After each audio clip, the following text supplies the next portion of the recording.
안녕하세요. 반갑습니다. 유수아입니다. 네.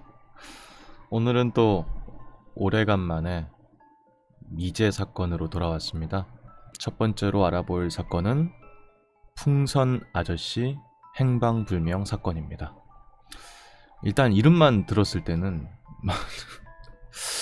되게 이상한데 한번 어떤 사건이었는지 알아보도록 하죠. 이분인 것 같습니다. 되게 평범하게 생기신 분인데 1992년 11월 23일 풍선 아저씨라는 별명으로 불린 스즈키 요시카즈 씨가 자신이 만든 박스에 풍선을 매달고 태평양 횡단을 도전하다가 11월 25일에 행방불명된 사건입니다. 죄송합니다. 얘가 헛웃음이 나가지고 이해가 안 가잖아요. 뭔가 되게 평범한 회사원같이 생기신 분인데 자기가 만든 풍선에다가 그걸 달고 태평양을 건너가려다가 행방불명이 된 사건입니다. 한번 알아보도록 하죠. 먼저 풍선 아저씨의 일생. 스즈키 요시카즈 씨는 1940년 도쿄도에서 피아노 조율사 일가에서 태어나서 쿠니타치 음악대학 부속 고교를 졸업하고 야마하의 계약사원으로 코가네이시에서 피아노 조율업을 했으며 1984년 44세 나이로 음악 교재 판매 회사인 뮤직 앙상블을 개업하고 오케스트라와 피아노 소리를 녹음한 테이프 판매를 개시했습니다. 약간 여기까지 읽었을 때는 되게 그냥 뭐 아주 엘리트까지는 아니더라도 그냥 이런 음반 업계에서 꽤 알아주는 그런 정도의 사람이었겠다 싶은데, 그 다음 이외에 여러 음악 사업을 펼쳤으나 잘 되지 않아서 빚에 쫓기던 그는 비닐 풍선 26개를 붙인 곤돌라를 만들어서 사람들의 이목을 끌고 곤돌라를 타고 미국에 건너가서 빚을 갚겠다는 황당무계한 발상을 하기 시작했습니다. 내가 대형 풍선을 많이 이렇게 엮어가지고 박스 위에 내가 타서 태평양을 건너가면 사람들이 일단 뭔진 몰라도 시선을 끌고 관심을 줄 거 아니에요. 그러면 그 다음에 내가 빚을 갚을 수 있겠다. 뭐든지 간에. 그런 생각으로 갑자기 풍선이랑 전혀 상관없던 아저씨가 풍선으로 만든 열기구를 타고 태평양을 건너야겠다는 생각을 하게 된 겁니다. 스즈키의 판타지호는 그 풍선으로 만든 그 열기구 이름이 판타지호였나봐요. 그 판타지호는 1989년 요코하마에서 열린 박람회에서 처음 세상의 모습을 드러냈습니다만 출품에 3천만 엔이 필요했고 박람회에다 그냥 내가 만든 겁니다 해서 이렇게 세상에 공표하는 데만 3억이 들었다는 거죠.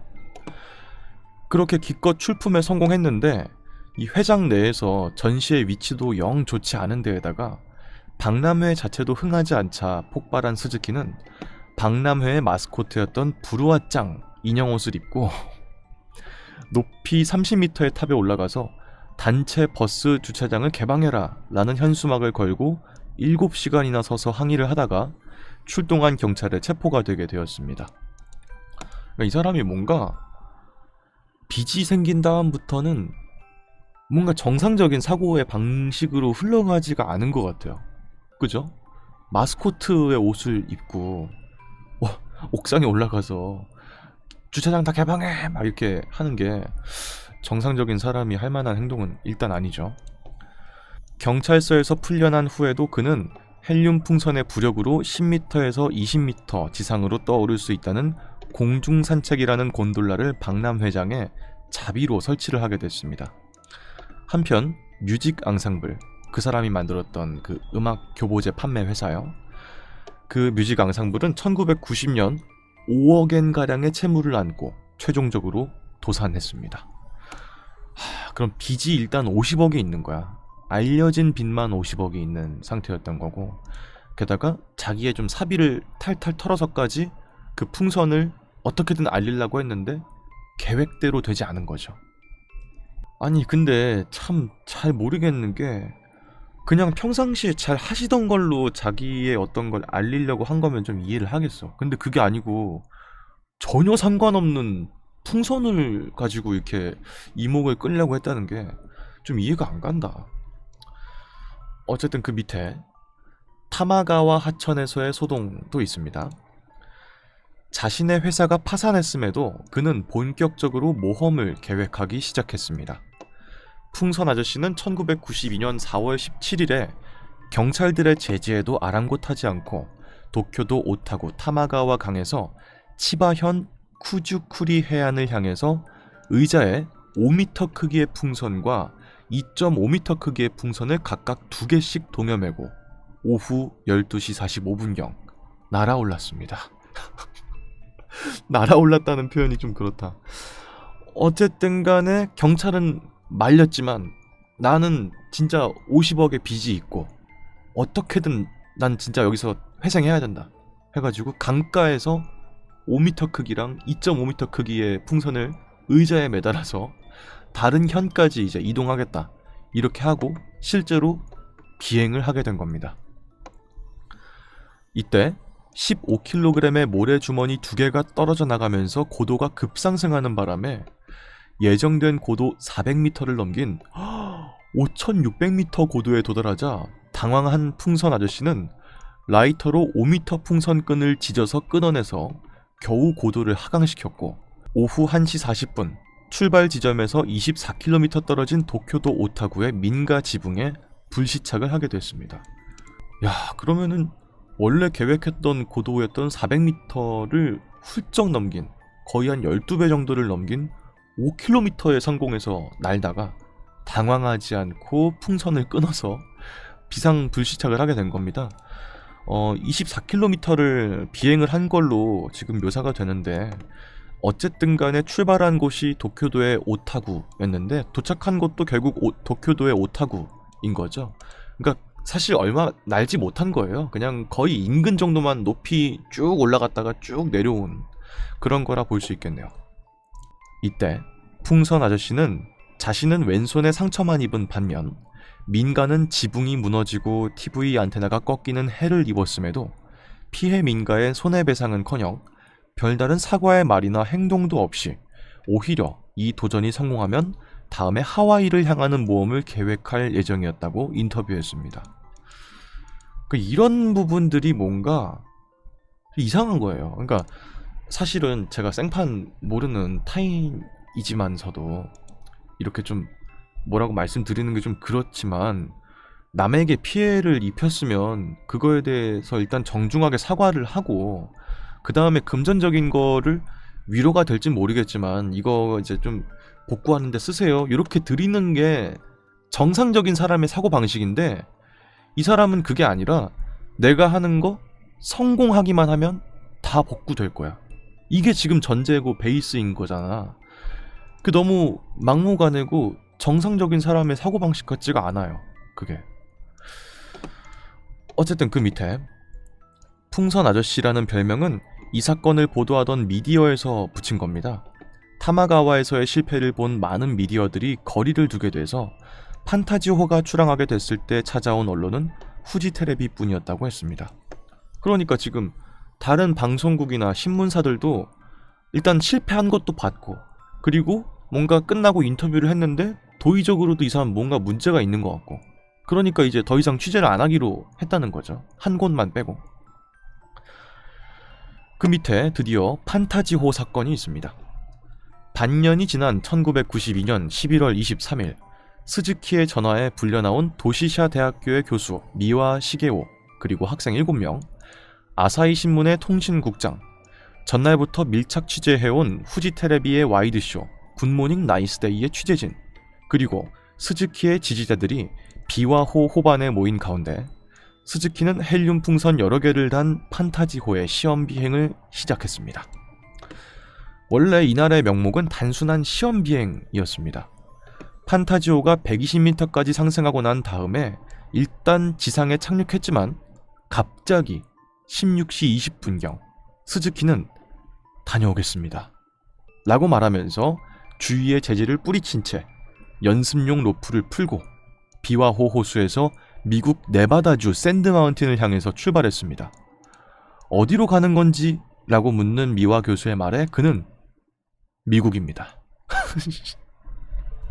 아니, 대답이나 이런 게, 와, 미치겠네. 아니, 이게 답답해서 그래요. 마음이. 이게. 아니, 누가 봐도 좀 합리적인 선택이 아닌데, 자꾸. 너무 위험하잖아, 그리고. 근데, 뭔가 대답하는 이런 게, 그분 있죠. 펀쿨색 좌 있잖아. 그분 같아, 말씀하시는 답변이. 그러니까 일반 사람이 하는 어떤 답변이 아니라, 영화의 주인공이 할 것 같은 그런 대사 같은 처리예요. 뭔가 이때키마스 하고 출발하고 어디 가는 거예요? 하니까 아메리카 됐어요. 이러면서 날아가는 게 뭔가 이상하잖아. 어쨌든 간에 주위의 제지에도 뿌리치고 시험 비행만 하기로 했던 그 계획도 다 뿌리치고 진짜로 그냥 비행을 하기로 한 겁니다. 목적지는 일본에서 미국까지. 그는 주위 사람들에게 제트 기류를 타면 40시간 이내에 미국에 도착할 거란 생각을 했다 라는 말을 했었다. 다음날 아침 6시 스즈키는 가족들에게 휴대전화로 아침 해가 아름다워요 라는 연락을 보냈다. 야, 그래도 생각보다 꽤 성공적으로 많이 갔나 보네. 왜냐면은 이 출발한 게 16시 20분인데 다음날 아침 6시에 가족들에게 연락을 했다는 거잖아요. 그러면 몇 시간이야 이게? 거의 14시간 정도를 성공적으로 비행을 잘 했다는 거예요. 일단은 그 밑에 요게 날아가고 있는 판타지호입니다. 하지만 그날 자정부터 판타지호로부터 SOS의 신호를 받게 되었습니다. 해상보안청의 수색기가 출동을 하게 됐고요.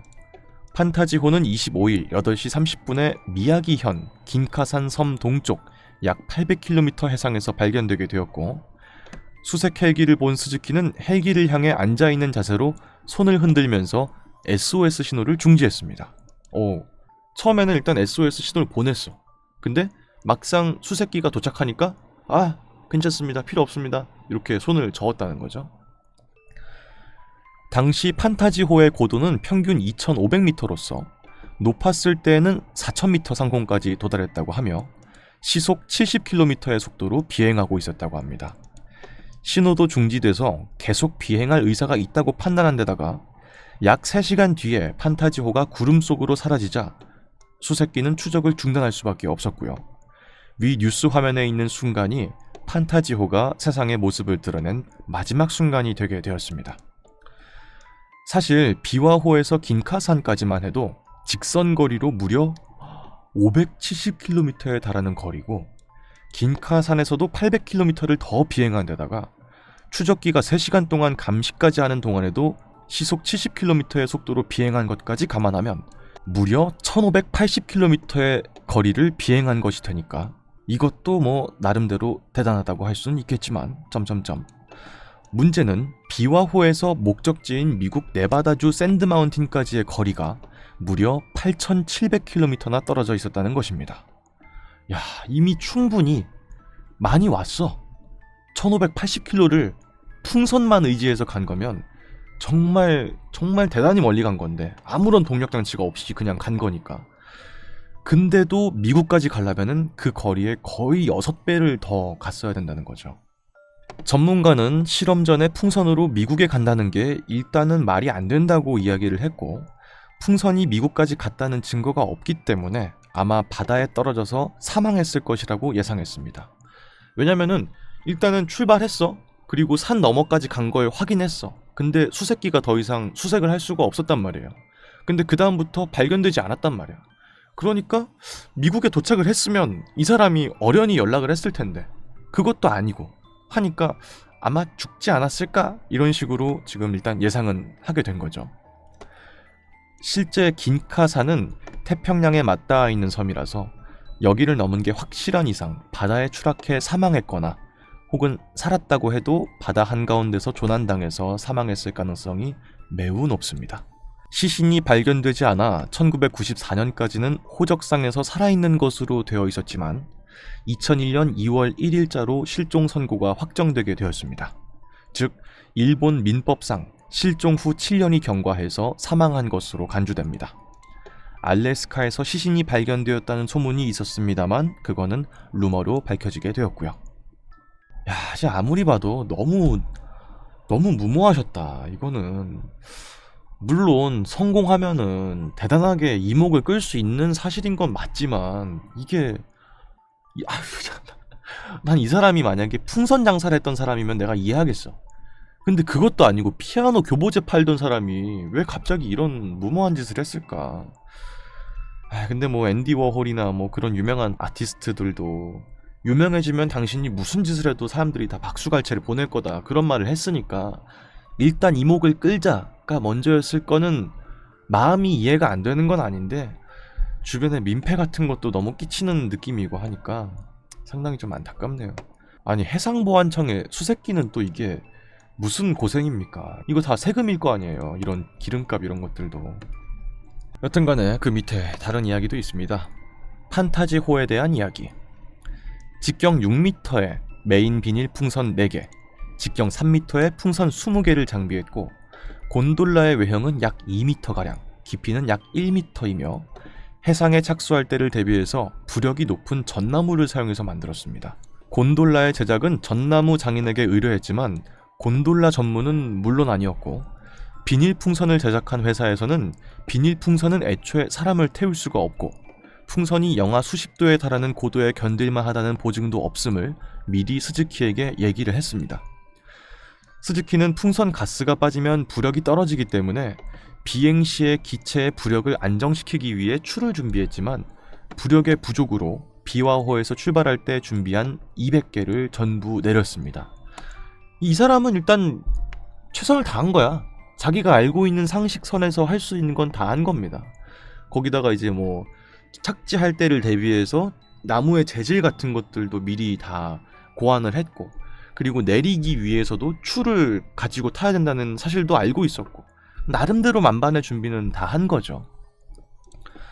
소지품으로 산소 충전기와 마스크, 일주일분의 식량, 경위 경도 측정기, 고도계, 속도계, 해난 구조 신호기, 낙하산, 레이터 반사경, 휴대전화, 지도, 영하 60도 이하의 기온에서 견딜 수 있는 방한복, 헬멧과 자외선 차단 선글라스 등이 있던 걸로 보아서 준비는 꽤 철저하게 한 것으로 보이지만 무전 면허를 소지하지 않았기 때문에 무전기는 포함되지 않았고 고도기의 사용법도 제대로 이해하지 못했다고 합니다. 챙기신 건 잘 챙기셨는데 생각보다 그거에 대한 베타 테스트는 전혀 하지 않은 상태였다는 거죠. 진짜 아쉽다 되게. 무전기에 대한 사용법을 정확하게 알고 그리고 낙하산도 챙기셨다고 하니까 관련된 것들 사용법만 잘 아셨으면은 충분히 생존을 해서 이미 사실 이것만으로도 목표를 이루진 못했을지 몰라도 화재를 일으킨 건 맞잖아요. 일단은 충분히 본인의 목적을 달성했을 텐데 관련돼서 준비가 좀 덜 돼 있던 게 이 계획의 완성을 못하게 된 그런 이유가 아닌가 하는 생각이 듭니다. 그 밑에 여담이 있습니다. 일본에서는 그런 일이 있었지 정도의 유머 취급을 받는 모양이지만 남겨진 가족들, 특히 아내였던 이시즈카 유키코는 2006년 기준으로 그의 회사 공동 경영자로 집이 저당 잡혀 있었고 남긴 빚을 필사적으로 갚느라 엄청난 고생을 했다고 하는데 그 빚을 다 갚았는지는 알 수가 없으며 2016년 포르투갈인 남성과 재혼하고 나서 2017년 담관암으로 세상을 떠나게 됐습니다. 2000년에 남편을 회상하면서 풍선 아저씨의 조율이라는 책을 출간했습니다. 그러니까 남편분이 이게 본인의 꿈 같은 거나 목표를 이루기 위해서 노력하신 그 모습은 정말 응원을 보내고 싶지만 그로 인해서 주변 분들은 너무 큰 고통에서 남은 생을 살다 가신 거예요. 근데 아내분도 대단하시네. 근데 남편분을 아마 되게 적극적으로 지지를 해주셨기 때문에 이후에 이제 책 같은 것도 출간을 하시고 그런 게 아니었을까 하는 생각이 또 듭니다. 이런 거 보면은 일본이 참 뭔가 이런 말씀 드리면 좀 그렇지만 낭만이 있는 것 같긴 해. 내 꿈을 위해서 내 목숨까지도 불사하는 혹은 내 반려자가 하는 것도 꺾지 않는 그런 모습들은 솔직히 좀 멋있는 것 같기도 해요. 어떻게 보면. 어쨌든 간에 이게 참 안타까운 그런 이야기였습니다. 근데 뭐랄까 이게 뭔가 모르게 지극히 뭔가 일본 같은 느낌이 드는 그런 느낌이다. 와, 제가 봤을 때는 참 안타까운데 아까 말씀드렸던 것처럼 굳이 미국까지 갈 필요는 없었을 것 같다는 생각이 들거든요. 그냥 이미 여기까지만 해도 영화화를 한다든지 해서 자기의 인생에 대한 판권을 팔고 이런 걸로 충분히 화제성을 모을 수 있었을 것 같은데 너무 좀 연습이 좀 덜 되어 있던 게 너무 안타깝다. 거기까지만 됐어도 이미 충분히 성공한 계획이었다 생각하는데 어쨌든 그런 사건입니다. 풍선이라는 게 보통은 아이들에게 꿈과 희망 혹은 재미, 약간 명랑 이런 느낌인데 그것과 연관돼서 행방불명이라는 키워드가 그 두 개는 절대 얽힐 수가 없는 것 같은 뉘앙스의 단어인데 같이 붙어 있다는 점에서 상당히 좀 묘한 매력이 있는 으스스한 그런 행방불명 사건이었네요. 다음입니다. 상냥한 아저씨 사건. 1990년 3월 18일 일본에서 당시 초등학교 졸업을 앞두고 있던 12살의 미야기 타쿠마가 가출한 뒤 한 강가에서 전라의 상태로 발목이 묶인 채 변사체로 발견된 사건입니다. 34년이 지난 지금까지도 미제 사건으로 남아 있습니다. 소년이 가출 당시 어머니에게 남긴 "나 가출하겠어. 상냥한 아저씨에게 갈 거야" 라는 말에서 사건의 이름이 유래되게 되었습니다. 그러니까 뭔진 모르겠지만 상냥한 아저씨한테 가겠다 라는 말을 남기고 갔기 때문에 그냥 뭐 이름을 붙이기 쉽게 해서 그냥 상냥한 아저씨 사건이다 이렇게 불리게 됐다는 거죠. 그 밑에 사건의 전개가 있습니다. 1990년 2월 23일 새벽 초등학교 6학년인 타쿠마는 도쿄도 분쿄구의 자택을 나가면서 어머니에게 다음과 같은 말을 남기게 되었습니다. "나 가출하겠어. 상냥한 아저씨에게 갈 거야. 후나바시 쪽에 상냥한 아저씨가 있어. 그 아저씨는 엄마보다 소중한 사람이야." 이름도 모르는 거야? 왜 이렇게 부를까? 타쿠마는 행방불명이 되었다가 1990년 3월 18일 치바현 아비코시의 토네가와의 강에서 시신으로 한 낚시꾼에 의해 발견되게 되었습니다. 타쿠마의 시신은 알몸 상태에서 두 발목이 끈으로 묶여있는 상태였습니다. 검시 결과 사망 추정일은 사체에 붙어있던 조류의 감정 결과로 봐서 2월 25일부터 3월 4일 사이경으로 추정이 되게 되었고요. 그러면은 가출하고 나서 한 이틀 정도 뒤에 사망한 걸로 추정이 된다는 거죠. 볼에 밧줄로 묶인 것 같은 자국이 있었습니다. 몸을 묶었던 끈은 각각 다른 4종류였고 두 종은 천으로 된 끈, 나머지 두 종은 비닐로 된 끈이었습니다. 왜 4종류나 사용했는지는 불명이고요. 끈에 대한 출처도 조사한 것 같지만 실마리는 되지 못한 듯합니다. 온 몸에 뇌출혈의 흔적이 남아있던 점에서 정신적으로 문제가 있는 범인에게 고문을 받았을 것이라고 경찰은 추정하게 되었습니다. 강물에 서식하는 식물성 플랑크톤이 장기에서 검출되지 않았기 때문에 강에서 수장시킨 게 아니라 목욕물 등에다가 수장을 먼저 시켜서 질식을 시켜서 살해한 다음 이곳에 놓고 갔을 가능성이 매우 높았습니다. 야, 이런 게 보통은 우리 같은 사람이면은 묶인 채로 물가에서 발견됐다라고 하면은 뭔가 묶여서 수장이 됐다든지 뭐 그런 식이었겠구나라고 단편적으로 생각하는데 과학 수사를 실시하게 되면은 체내 성분을 다 확인하니까 체내에 플랑크톤이 없는 걸로 봐서 물에서 죽은 게 아니다. 물에 있을 때는 호흡을 하지 않았다. 라는 결론을 이미 내린 거죠. 참 이상한 일이다. 일단은 상냥한 아저씨라고 부르는 것 자체가 좀 이해가 안 가요.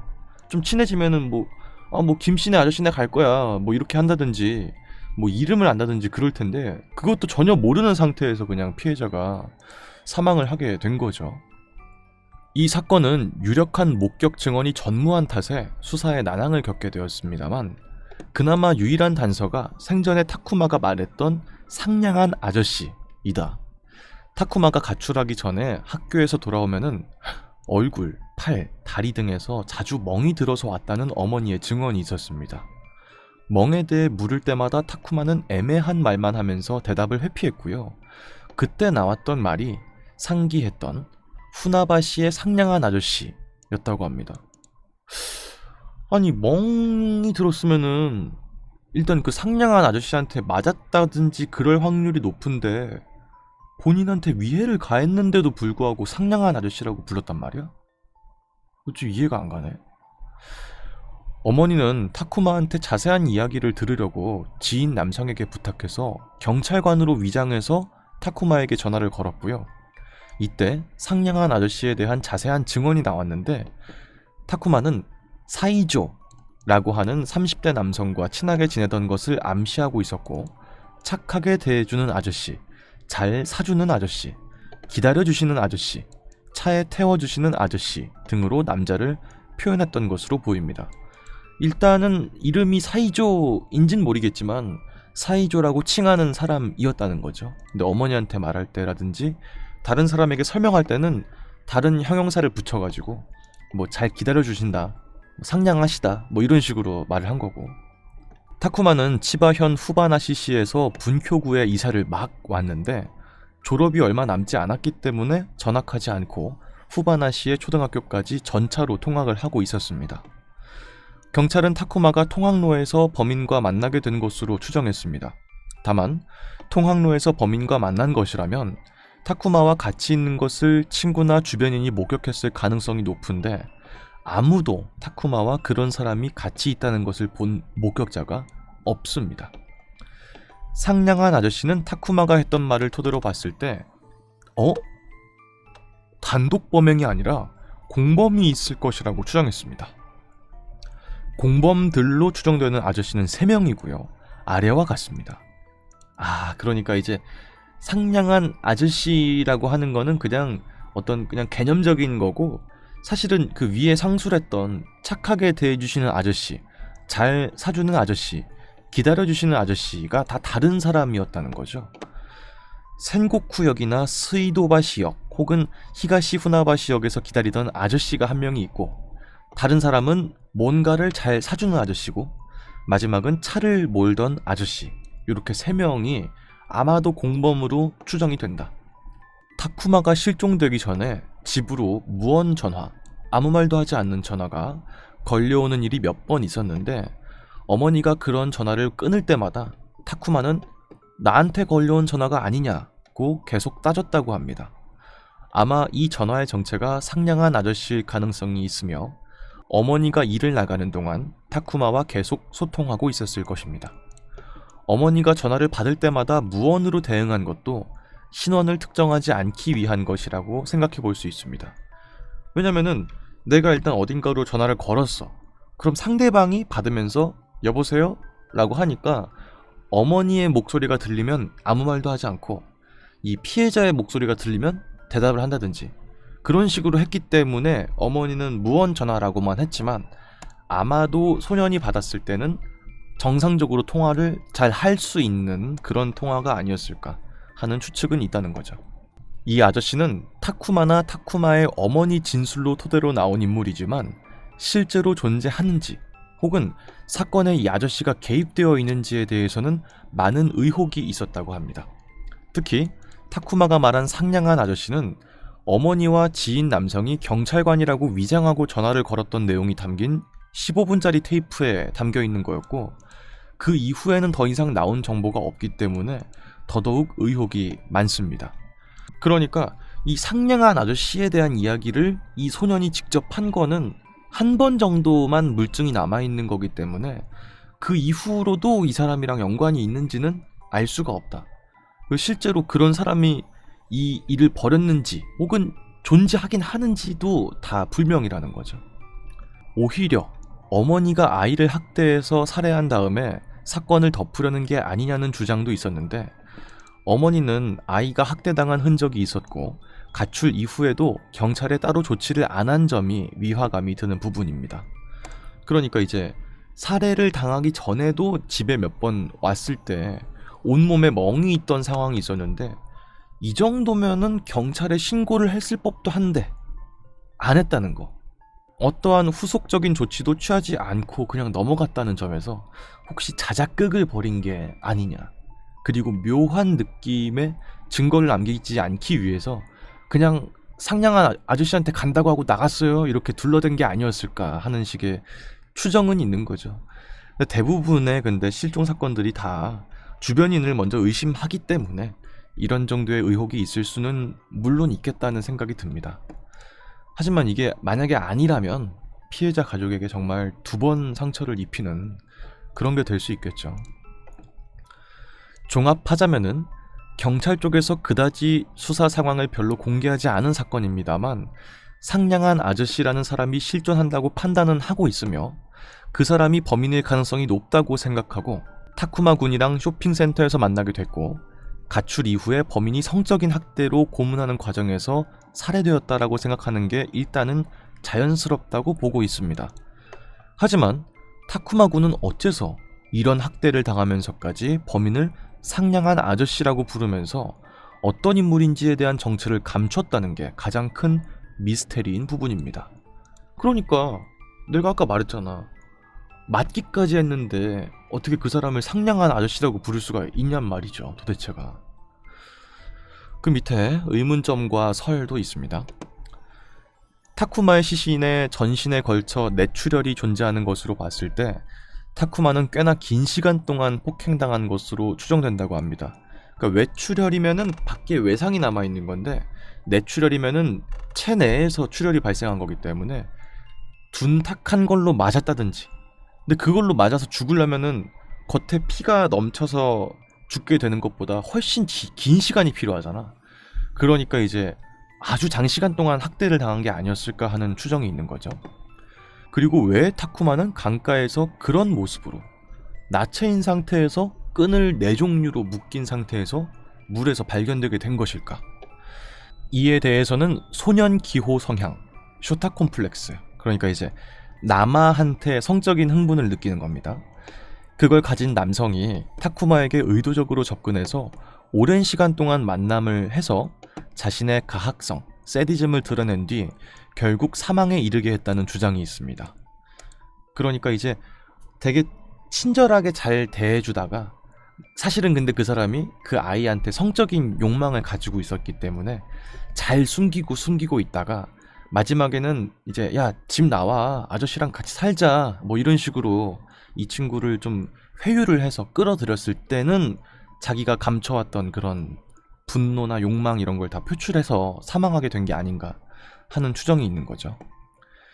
실제로 일본에서는 소년 납치 포르말린 절임 사건 같은 소년 기호 성향을 가진 자들의 범행이 일어난 적이 있었습니다. 왜 타쿠마는 아저씨를 따랐을까? 당시 타쿠마의 어머니는 이혼한 상태로 혼자 타쿠마를 길렀다고 합니다. 그런데 인근 주민들의 증언으로는 모자의 관계가 양호한 것처럼 보였습니다만 평소에 어머니와 타쿠마 사이에는 많은 갈등이 있었다고 합니다. 그 이후로 타쿠마는 집보다는 밖에 더 많이 있었기 때문에 타쿠마를 발견한 남성이 의도적으로 접근해서 타쿠마의 마음을 얻어서 자신을 따르게 했을지도 모른다는 말도 있습니다. 그러니까 아무래도 일단 아버지가 없는 편모 가정인 상태에서 자란 아이였고 그런 아이는 뭔가 집에 들어가기 싫었을 거 아니에요. 그러니까 집 밖을 막 배회하고 있을 때 우연히도 이제 남자 아이에 대해서 성적인 욕망을 가진 사람이 이 아이를 발견하게 됐고 그래서 좀 급격하게 친해진 게 아닌가. 이 아이는 왜냐면 집에서는 딱히 정을 붙일 수가 있는 아이가 아니었기 때문에 게다가 아마 아버지도 없었다고 하니까 어른 남성에 대한 동경이라든지 그런 것들도 분명히 있었겠죠. 그 부재를 채우기 위한 어떤 느낌으로 이 아저씨를 좀 그렇게 따랐던 게 아닌가 하는 생각이 있습니다. 사건 당시에는 신문에서 어머니와의 인터뷰를 하고 뭐 여러 내용들이 보도된 것 같긴 합니다만 영상 같은 건 따로 존재하지가 않고요. 사건 내용들도 불분명한 내용들로만 남아있는데 같은 시기에 JR 동일본 치바지사 철도 업체가 파업을 해서 이쪽이 메인 뉴스가 되어버렸고요. 그리고 그 이후에는 효고현의 아마가사키시에서 일어난 화재 사건이 보도가 돼서 이 실종 사건은 아쉽게도 관심이 줄어든 것으로 보이게 됩니다. 다만 상술했듯이 아동 유괴와 성적인 사건으로 의심되는 사건인데도 불구하고 보도와 관심이 줄어든 것은 의아한 부분으로 남습니다. 라는 내용의 행방불명된 사건이었습니다. 관련된 내용이 참 뭔가 이상하다. 그죠? 아마도 평상시에도 폭행을 당했을 것으로 추측이 되는데도 불구하고 상냥한 아저씨한테 가겠다라는 말만 남기고 집을 떠난 그 아이. 그리고 이제 시체로 발견이 되게 된 그런 사건인데 일본 내에서는 생각보다 그렇게까지 화제가 되진 않았다는 겁니다. 하여튼간에 아이들은 약간만 눈을 떼거나 관심을 좀 가지지 않으면은 전혀 예상하지 못하는 방식으로 행동한다든지 혹은 더 많은 애착을 준다든지 그럴 수도 있다 보니까 이거 참 뭐 어머니도 물론 일 같은 것 때문에 바쁘셨을 거고 근데 돈도 이제 벌고 하셔야 되니까 편모 가정이다 보니까 더더욱이 그럴 수밖에 없었을지도 모르지만은 참 안타까운 일입니다. 다음 사건입니다. 아시카가 사건. 1990년 5월 12일 일본 도치기현 아시카가시에서 발생한 유아 강간 살인 사건이자 일본 사법계의 막장 흑역사 중에 하나라고 합니다. 왜 이 사건이 막장 흑역사인지 지금부터 한번 알아보죠. 사건의 소개. 1990년 5월 12일 당시 만 4세였던 마츠다 마미라는 여자아이가 행방불명이 되게 되었고 다음날 근처 강가에서 시체로 발견이 되는 끔찍한 사건이 발생했습니다. 시체가 발견된 후 삽시간에 전국으로 소식이 퍼져나가게 되었고요. 범인에 관한 각종 제보가 활발하게 들어왔습니다. 그러나 일본 경찰은 사건 발생으로부터 7개월 뒤인 동년 12월 갑작스럽게 수사의 방향 전환을 검토했습니다. 이 수사 방향 전환 검토라는 것이 제보를 찾는 거는 귀찮고 불확실하니까 프로파일링에 의한 범인상 추측과 과학수사 쪽으로 수사 방향을 전환한다는 것이었습니다. 그러니까 이제 어떤 너무 많은 그런 것들 정보가 있으니까 야 모르겠다 이런 거 말고 우리 안에서 내사를 통해서 그냥 범인을 추측하자 이런 식으로 이제 수사 방향이 흘러가게 됐다는 거죠.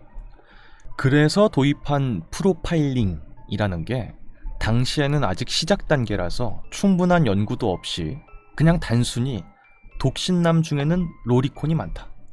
혼자 사는 남성 중에는 어린 여아에게 성적인 흥분을 느끼는 사람이 많다. 혹은 생활 패턴이 단조롭고 규칙을 중시하는 부류의 사람일수록 엽기적인 행동을 할 가능성이 높다. 같이 사실상 그냥 도시전설 같이 그냥 떠도는 정도의 소문이나 그런 경향이 있다 같은 걸로 범인을 추려내게 됐다는 거죠. 그렇게 프로파일링으로 지목된 범인이 당시 45세였던 스가야 도시카즈라는 남성이었습니다. 셋집에서 자고 있다가 갑자기 경찰에게 연행된 그는 1991년 12월 2일 지금 기준으로 생각해보면 아무런 확증도 없이 외설 목적의 유괴살인 혐의로 구속이 되게 되었고요. 원래 그의 직업은 유치원 운전기사였는데 1991년 초 경찰이 그의 근무지에 조사를 나온 것 때문에 유치원으로부터 일방적으로 해고 통보를 받아서 체포 당시에는 무직 상태였습니다.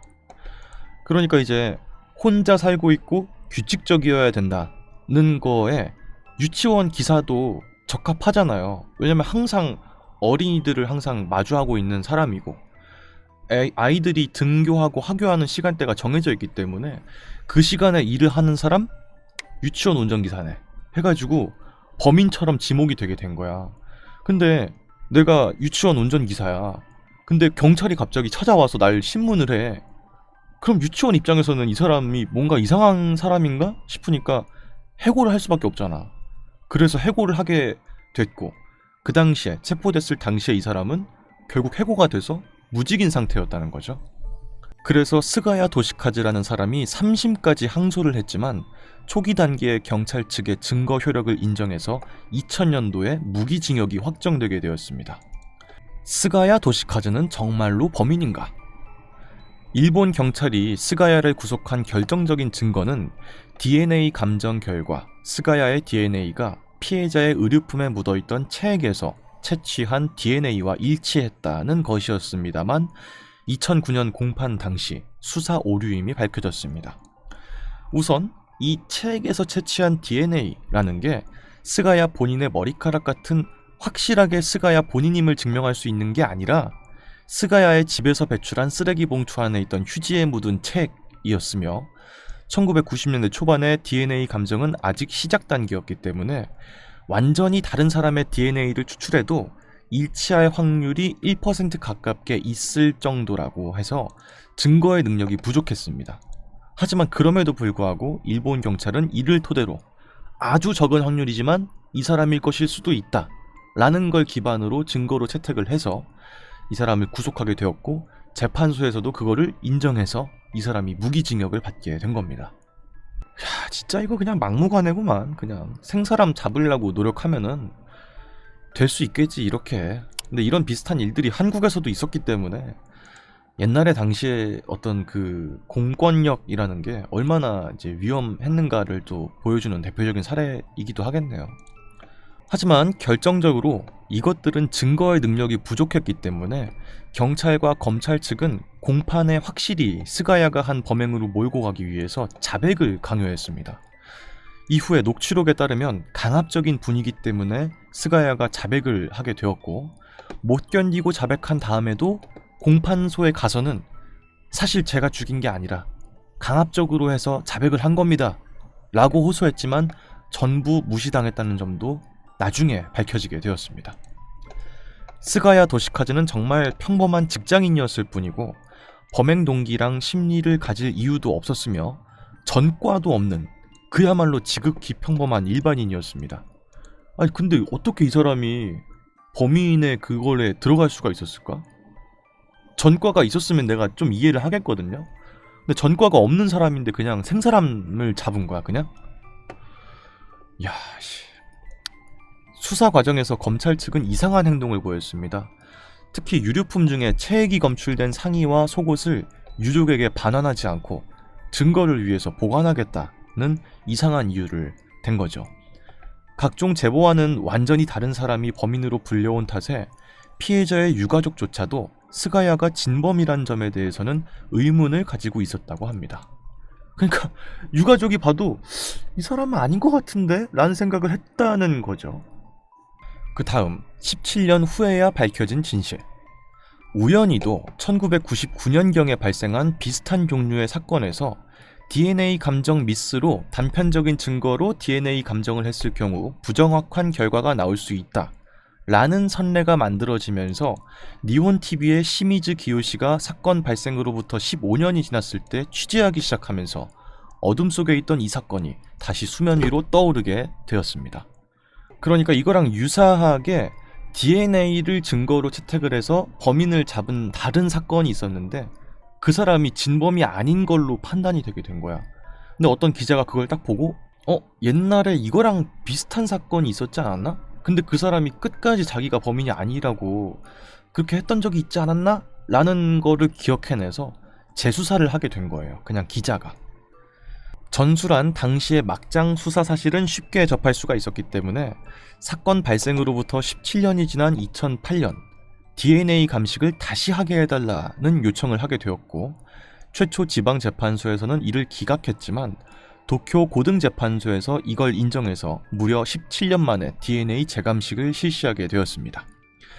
결과는 검사 측의 감정인조차 일치 부분이 적기 때문에 동일 인물의 DNA가 아니라고 봐도 과언이 아니다 라고 판정을 했습니다.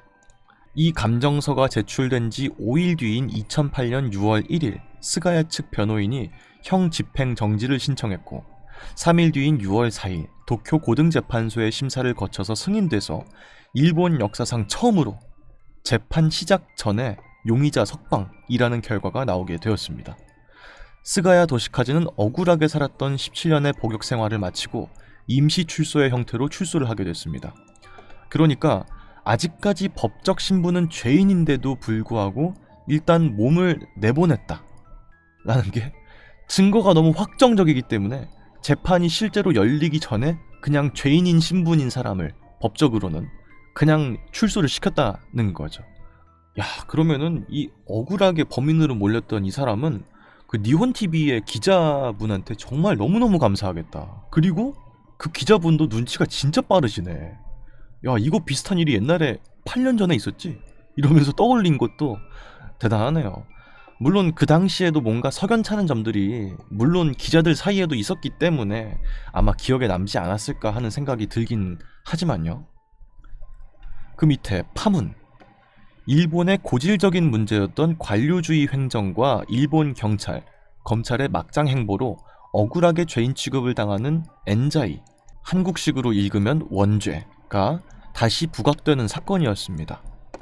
그러나 그 와중에도 당시 사건을 맡았던 모리시타 기호 형사부장은 자신은 규칙대로 수사를 했을 뿐이고 당시에 자백도 받았기 때문에 아직도 나는 스가야가 진범이라고 생각한다 라는 내용의 글을 작성했는데, 이로 인해 분노한 일본 네티즌들에 의해서 블로그가 테러당하기도 했습니다. 야, 진짜 자기가 잘못한 거를 뒤늦게라도 인정을 할 생각이 전혀 없는 사람이었던 거네요. 그러면은 독신남은 로리콘이 많다 라는 망언으로 파문을 일으킨 게 바로 이 사람입니다. 아니 이게 진짜로 얼마나 무책임한 말이에요.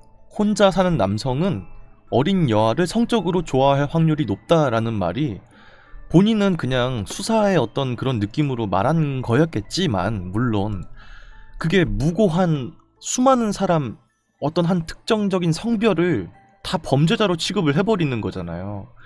예를 들어서 혼자 사는 여자는 남자아이를 성적으로 좋아하는 확률이 높다 라는 말을 누가 했어봐. 그럼 가만히 있을 수가 있겠어요? 그 성별에 대한 전체적인 모독인데. 그러다 보니까 일본 전국적으로 아주 분노를 하게끔 만든 그런 망언이었다는 거죠. 하지만 가장 억울한 사람들은 바로 말할 것도 없이 17년을 억울하게 옥살이를 한 스가야, 그리고 경찰이 삽질하는 사이에 공소시효가 지나서 이제는 진범을 잡아도 처벌할 수 없게 된 피해자의 유족입니다. 스가야는 석방될 때 눈물을 흘리면서 검찰 측에 사죄를 요구했고요. 유가족들도 너네 삽질로 이 꼴이 났으니까 당장 사건을 재수사해라 하면서 분노를 감추지 못했다고 합니다. 이거 진짜 가슴이 오늘 답답해지네. 오늘 전반적으로 알아보는 것들이 17년 동안의 세월은 진짜 억만금을 줘도 솔직히 안 받지. 내가 20년 동안 감옥 갈 테니까 200억 줄게 이러면 솔직히 살겠어요? 아무도 안 살지. 게다가 이거는 마찬가지로 유가족들한테도 상당히 민폐죠. 나는 의도하진 않았지만 어쨌든 간에 전혀 무고한 사람을 잡아놓고 있었던 거잖아. 그 단초를 우리가 제공했을지도 모른다라는 어떤 죄책감을 심어주는 거니까. 근데 오히려 그런 망언을 하고 수사를 잘못한 사람은 떳떳하게 난 잘못 없어, 난 지금도 그 사람이 진범인 것 같아 라고 말을 하니까 전국민적인 분노를 들끓게 만드는 거죠. 심지어는 그렇게 헛된 사람을 잡아놓는 동안에 공소시효가 끝났기 때문에 실제 진범은 잡히지 않고 지금도 유유히 살아있을지 모르는 일이니까 그게 사실 더 답답한 일이죠. 진짜 죗값을 받아야 될 사람은 떳떳하게 길가에서 다니고 있었을지도 모른다는 사실이, 그게 사실 제일 문제가 되는 점인 거죠. 다음, 막장 수사의 이유. 말할 것도 없이 표면적인 이유는 일본 경찰 그리고 일본 검찰의 관료주의적인 구조입니다. 하지만 이 사건에서 더 중요한 것은 1990년 당시 아직 도입 초기 단계였던 DNA 감정과 프로파일링 수사를 했던 이유가 실적을 남기고 싶다는 것으로 드러났다는 점입니다. 즉 중간층에서 윗선에게 이 방법이 좋습니다, 이거 범인 잡을 수 있는 방법이에요, 여러분들 프로파일링이 뭔진 모르시겠지만 이게 DNA라는 최신 기술을 가지고 하는 건데 범인 이렇게 잡았습니다 라고 실적을 올릴 수가 있으니까 아무나 그냥 범인으로 잡아놓은 거야. 거기다가 플러스 해당 사건의 담당자들은 이 공적으로 승진 가도를 달리기 위해서 라는 처음부터 끝까지 막장스러운 이유가 원인이었습니다. 자기가 승진하기 위해서, 그리고 이 방법을 도입하기 위해서 M1 사람 한 명을 17년 동안 감옥에서 살게 만든 겁니다. 이게 이제 그 당시에 체포됐을 때 사진이고, 요거는 그로부터 17년이 지나서 이제 석방을 하게 되었을 때 사진입니다.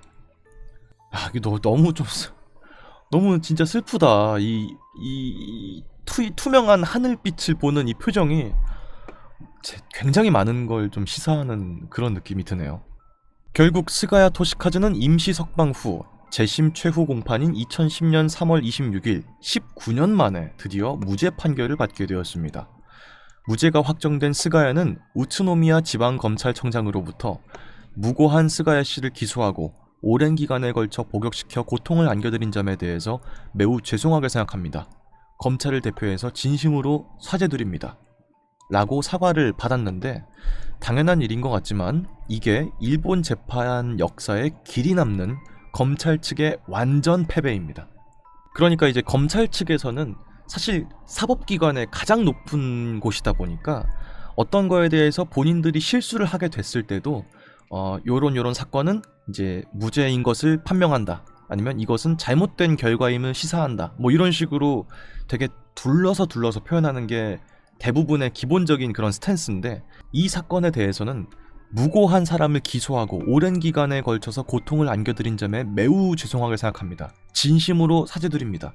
라는 정말 우리가 그냥 졌다, 완전히 잘못했다라는 걸 인정하는 뉘앙스로 말을 했다는 거죠.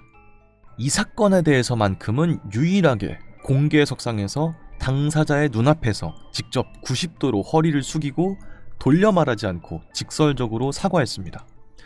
그만큼 이 사건의 여파가 굉장히 컸다는 방증이었습니다.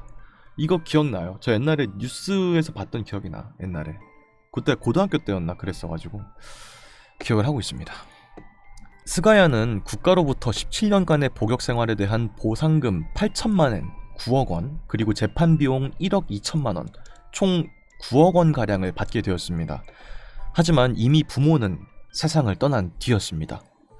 아버지는 아들이 체포된 지 2주 만에 그 충격과 스트레스로 인한 심부전으로 사망을 하게 되었고요. 스가야는 자백을 강요당하고 조사로 인해서 몸이 후들거리는 와중에도 형사에게서 이 부고를 듣게 되었는데 형사는 당신도 슬프겠지만 살해당한 사람은 더 비참하다 라는 말을 했을 뿐이다.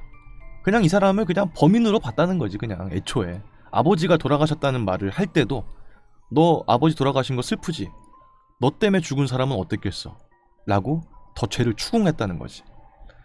그리고 어머니는 그 무렵에 검찰 조사에서 아들에 대해서 이렇게 말했습니다. 아들이 원망스럽지만 원망만 할 순 없습니다. 얼굴도 보고 싶지 않습니다. 지금이라도 바로 사형당했으면 하는 생각입니다.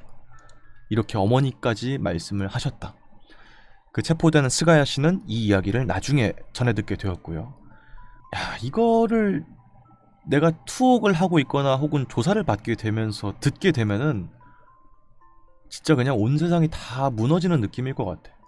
내가 억울하다는 말을 할 수도 없잖아. 심지어 부모님을 만나서.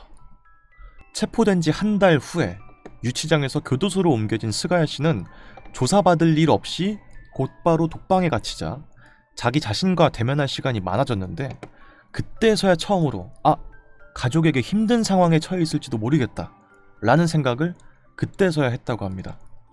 어머니와 여동생에게 매일 편지를 썼고 자기가 체포된 것은 무언가 잘못된 것이라고 편지를 썼지만 답장은 오지 않았고요.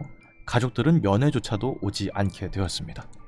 그러니까 이게 주변 사람들한테 진짜 얼마나 씻을 수 없는 상처를 안겨준 사건입니까? 이게 남은 어머니 아버지의 여생을 생각해보면은 진짜 말도 안 되는 일이야.